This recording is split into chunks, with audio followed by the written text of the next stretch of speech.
everybody. Welcome back to Taji's World of Books, and welcome to another book club video. And we have our guest.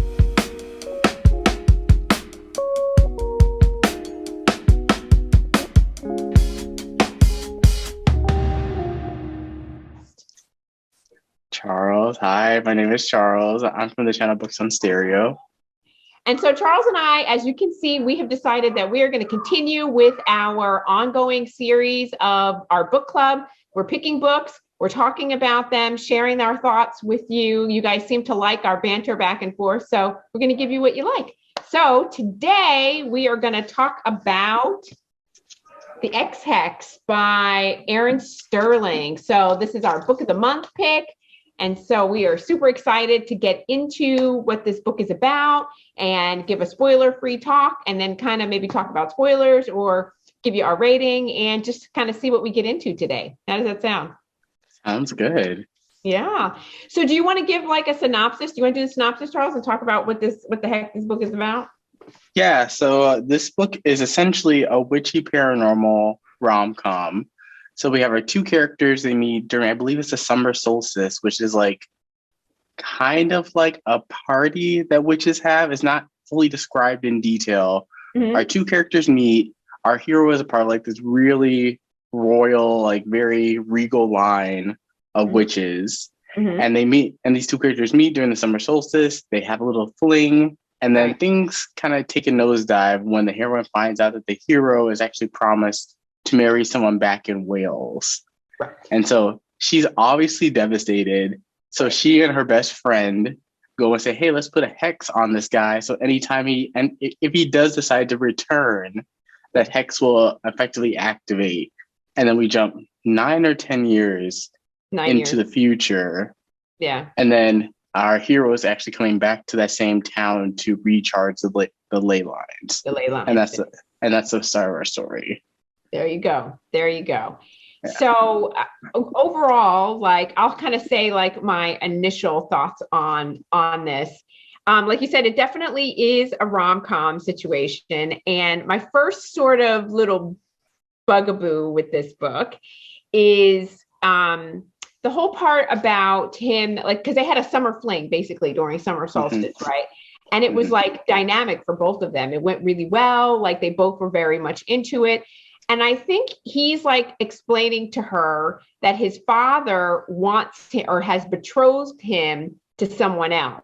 And I think that's where the first sort of miscommunication piece happens, because she looks at it like, you had this relationship with me and you're engaged to somebody else. And he's like, no, I'm not engaged. I'm betrothed, and I'm going to go back to Wales so that I can break it off because I don't want to be involved in this relationship. But I felt like she was like, nope. You lied to me, you're a cheater, you're a bastard, you're all these things. And now I'm super like, I want to see you like suffer for everything that you've done. And I'm like, that's like sort of one of those points for me in romance books where the communication breaks down. And if you just take 1 minute and stop and listen and have a conversation, 9 years could have been resolved. And it wasn't. So I don't know, how did you feel about like, or did you kind of like look at it like, well, you know what you're getting into, and you are kind of a bastard for what you did. What do you think? So I had a couple problems with this book, and you already touched on one, the whole summer solstice and what happened to them, that relationship building. For those of you who haven't read it, it's only mentioned.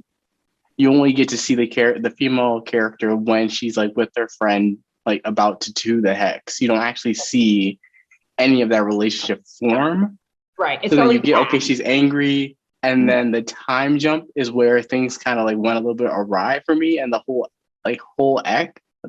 hex, I should say, right. Because it was only like, I think in the book, they say like maybe like 3 to 4 months that they had this relationship.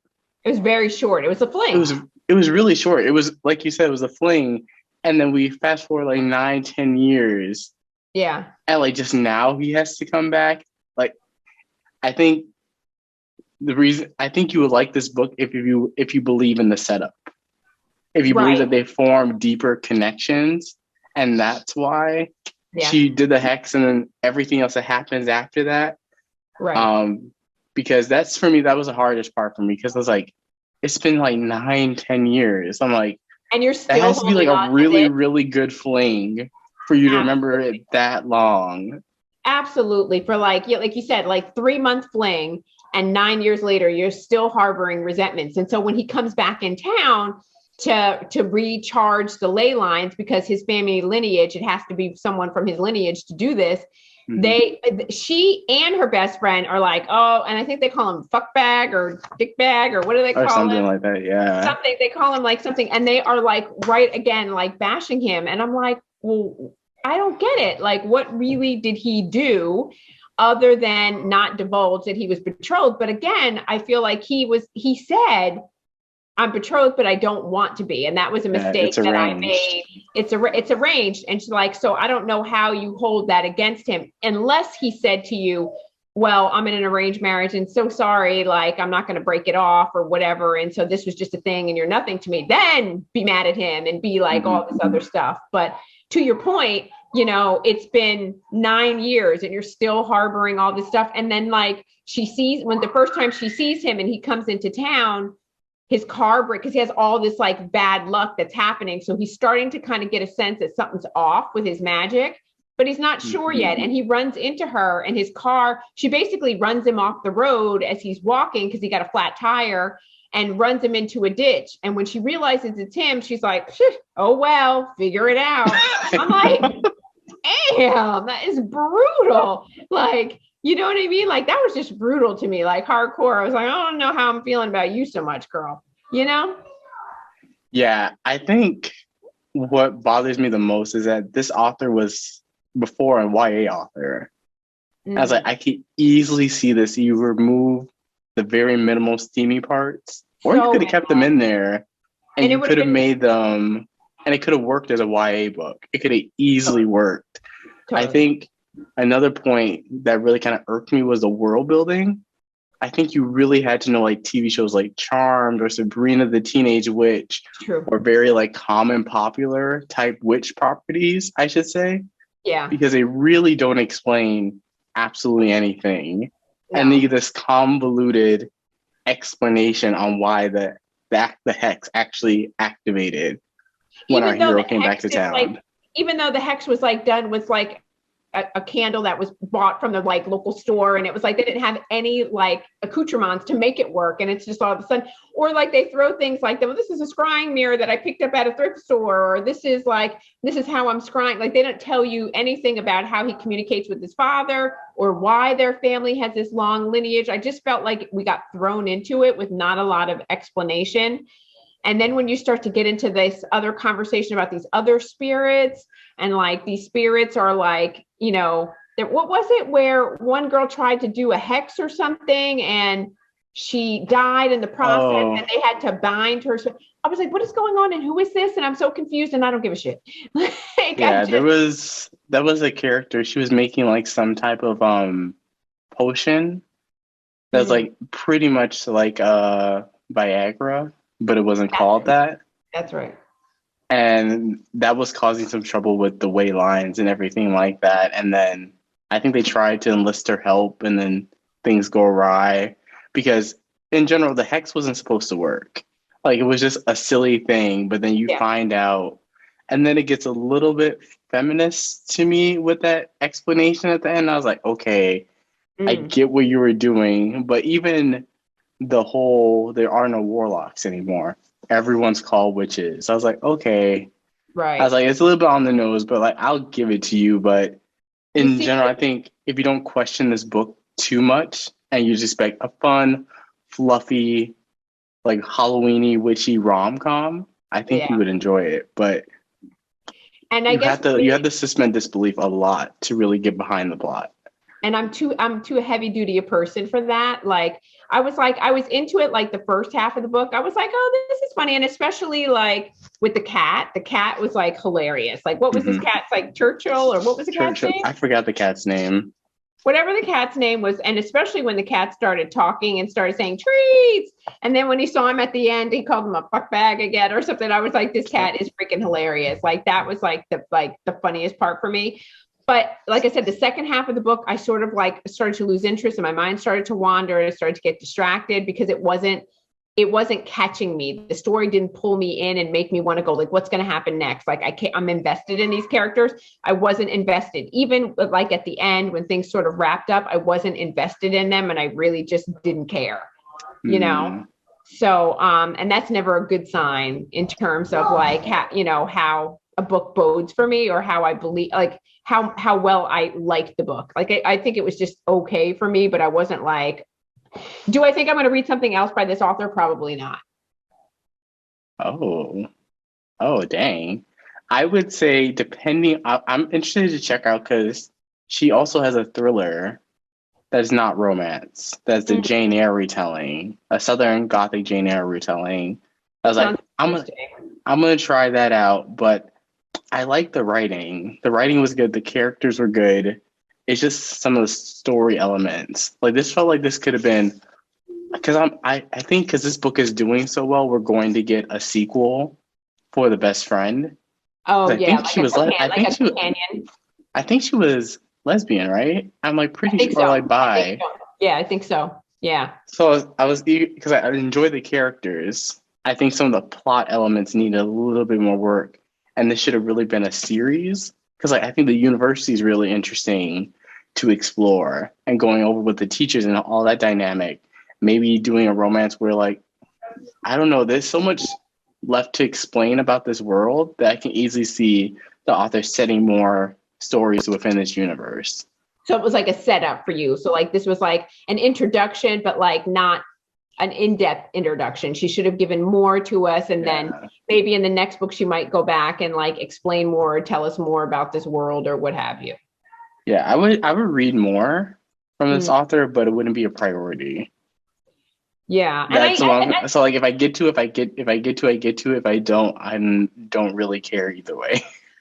And like we have so much on our TBRs. It's like, like if I'm not really loving something, like it's like, I don't know, like I try rom-com and there are certain rom-coms that work for me, but this sort of, and to your point, I like the characters. I liked Reese.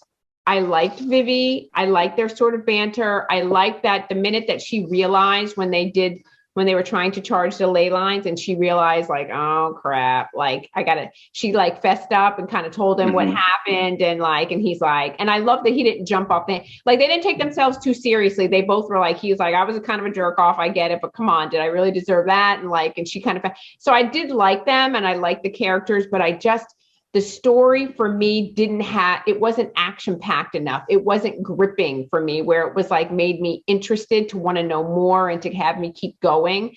Like it just missed a little something to give it that extra flair. Like it was very surface level to me. And that surface level is what made me kind of go, do, like I kind of lost interest and couldn't stay on track, if that makes sense. Yeah, I get that. I read this book pretty quickly. I did a mix between audio and reading. And I enjoyed the experience for what it was. I think, it's not really memorable. I think that's the point you're trying to make. It's just not a memorable book. It's a good book for the season. Yes. So I can easily see people recommending this. Yes. Because it's it hits all the vibes that you want. Right. In a Halloween read. It's not spooky. It's like cute. It's like quirky, charming, like a Hallmark movie. You're right. And I think this is for me just indicative of traditional publishing. How they kind of, because I feel like if this book was indie, it probably would have been so much better. Could have been longer, fleshed out the characters. The steam could have been a little bit better. And so like right now I'm like really jaded when it comes to traditionally published books. I think I read more indie than anything else. I agree because indie tends to be where it's giving us what we want. Because this is good, but it's very safe. If that makes sense. It's very, very safe. It's mainstream, which is not a bad thing. Very mainstream. A lot of non-romance readers will like this. That's what I don't think it's geared towards hardcore romance readers. People who have read a lot of the genre. I think if they did read this, they'll be like, oh, cute, fun, 3 out of 5 stars. Exactly. Next. Exactly. And like you said, I read it on Saturday. And so I like literally took me a couple hours. Like it was fast. I got it done. Like I didn't, it didn't take a lot of effort. And like you said, it was a light, fluffy, easy read. But for me, who tends to read a lot of the genre and a lot of heavy in the genre, it was a little bit too on the light and fluffy side. So to your point, it is absolutely a 3 out of 5 star. And that's not bad. That's not bad. It is what it is. It would be a good palate cleanser. So if I just read something really dark and really heavy, and I wasn't ready to go into the next, or if I had a major book hangover because I had some beloved characters and I wanted to step out of that particular subgenre to read something different, because whatever I read previously, if I really love it, tends to impact my rating and how I feel about the next book. This would be really good to read as a like palate cleanser, light, fluffy, easy, kind of get me away from that book hangover that I'm in, to kind of jump in then to the next one. So it kind of is like a placeholder and in between, if you will, for my tastes. Yeah, I agree. It was fine. I wouldn't even read it as a palate cleanser. I would put this on a list for people who are interested in reading romance but don't want anything, I guess, too overt, I can say. There's not really any angst. There's a slight miscommunication, but it really feels like this is like a riff on Sabrina the Teenage Witch. That's what this really felt like. And that's like, 'cause if you don't know anything about witches, I think you'll be confused a lot with the world building and what are ley lines and stuff like that. Yeah. So I do think it does require some familiarity with like pop culture witches, but I think this is a decent book to get people started in the genre. I don't think it's going to be necessarily for every genre reader unless you're that like very fluffy, maybe closed door, semi-steamy romance reader. Because there definitely are those out there. So that's why I think this book is geared more towards, like you said, it's built to be a mainstream read. And it's mainstream as you can get. I don't find anything offensive, anything risque. The steam wasn't overly explicit. Right. It was. And like to your point, like I think if I think about who would really like this, fantasy readers, right? People that read women's fiction, maybe thriller readers, YA. I think it's very appropriate for an older, mature YA. Or older, new adult. New adult, exactly, would enjoy this and find it to be really like, ooh, this is great. It's fun. It's spunky. It's got a little bit of, like you said, spice, not too much, not too over the top. So, and again, a very seasonal kind of read for like apropos for like the October, November kind of months. So I think that that's who they're writing for or gearing towards. And especially like if I think about somebody who reads thrillers or women's fiction, and they want something a little bit different for the season, and they want a different take, and they want a little bit of romance, and they don't want it romance heavy, but they want it light, and this would be very perfect. And I think that they would absolutely love this. But like we said, for those of us who are predominantly romance readers and we like the smut, we like the spice, we like angst, we like, some arc and character development. I didn't think there was an arc in here. People didn't, they're like, it just didn't, no one really changed. No, there was no growth and development. And so that's where it kind of left me like going, like, you just told me like a fluffy story, but I want to see people grow. I want to see people work for their happy ever after. I want to see them, invest in themselves and in their partner or their mate or whatever, so that they get there together, and I think that's why for most of us, we really love enemies to lovers subgenre within the romance, because we like to see that angst and that work towards getting there, and then that culmination of them coming together and working towards it. So this kind of touched a little bit on like a second chance, if you will, because of the time gap, and a little bit of the enemies to lovers because they had a relationship, they had a falling out, and then they had to work towards it. But it just missed that little mark for me that gave it that little extra something that it needed, in my opinion. So does that sound right to you too? Yeah, that sounds fair. I don't want anyone to think we hate this book. It was fine. It was a decent read. I wouldn't have been mad if I had to read this for a book club. Yeah. I think it's fun, and it's two dimension too. Is a great transition book if someone only read women's fiction. Yes. it can go both ways. It's definitely is a romance because it does have an HEA Yes. at the end, but I can see this one going either way. I agree. And I that's a can great see I can see this clarification. being like shelved in women's fiction as too, and it wouldn't be, which I know some people are going to have issues with, but it's a really great mainstream book that can swap. They can go in very different genres like urban fantasy. You mentioned thriller, women's fiction. So I Yes. think for what it was, I'm not mad that we read this book. I think it was No. fun. It was fine.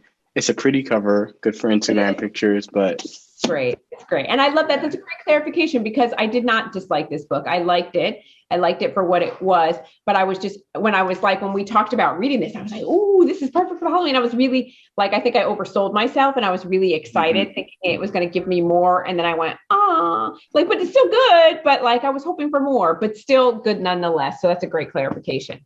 So having said that, like, I think you know what my rating is. You already know what I didn't we rate. both have the same rating? It's 3. I gave it a 3. 3. Yeah, I gave it a 3. It's a Yeah. 3.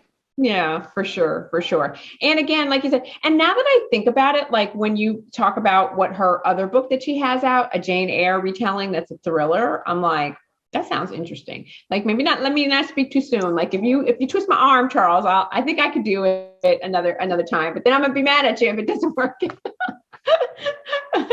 Hey, don't take my word for it. Like it came out maybe last year, This came and out it's last like year? it's a book that Oh, I yeah. saw, but I was like, I have like an unending TBR It's that true. like I had to get through all the many romance series that I somehow started and never finished, and then I can work my way back to the thriller world. So if you do read it, let me know so then I can avoid it if you don't like it.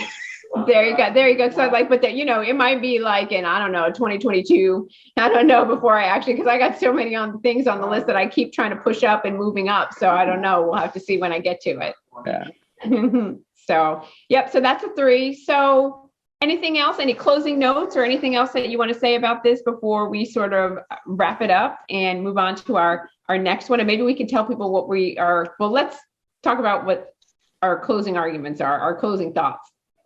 Yeah, so I think we pretty much hit the nail. I don't really think if you're worried about spoilers, we didn't really spoil anything in this book for you, because it's short and not that much plot happens. There's like some surprises, but we didn't give away the big final surprise, so like don't worry about that. But if you're looking for like a fun Halloween witchy read, I think this is a perfect book to pick up. I think it checks a lot of the boxes. It has great characters. It has good writing. And if you just want fun Halloween reads, this is definitely one I think you should definitely put on your radar because I think it's a fun book. It's not amazing, but it's fun. I think it's okay for some books to just be fun and not astronomically amazing like a work of art. It's just a fun piece of work. Totally. Very well said. I agree 100%. And I think that it's an enjoyable read. And I think if you want to go check it out, you won't be disappointed. It'll, like you said, it'll be like, light, easy. And so that's perfect. So do we want to, since we are doing this on an ongoing basis, our book club, do we want to clue people into what we're reading next? Or do we want to say like, you got to tune in and see what it's going to be? Because I think the next one's going to be on your channel, Charles, sometime in the next 6 months, maybe. Wow, don't come for me like that. I'm teasing. That's more likely true. But it is The Love Hypothesis by Ali Hazelwood. So if you want to check it out, we'll be talking about it, giving our thoughts about it very, very soon. Thank you so much for joining me. And you guys, I ask, please click the like button because it helps me on my algorithm, and hit the bell notification button so you know when I upload a new video. But I upload new videos every Monday, Wednesday, and Friday. So thank you so much for joining me, and I will see you in the next video. Bye. Bye.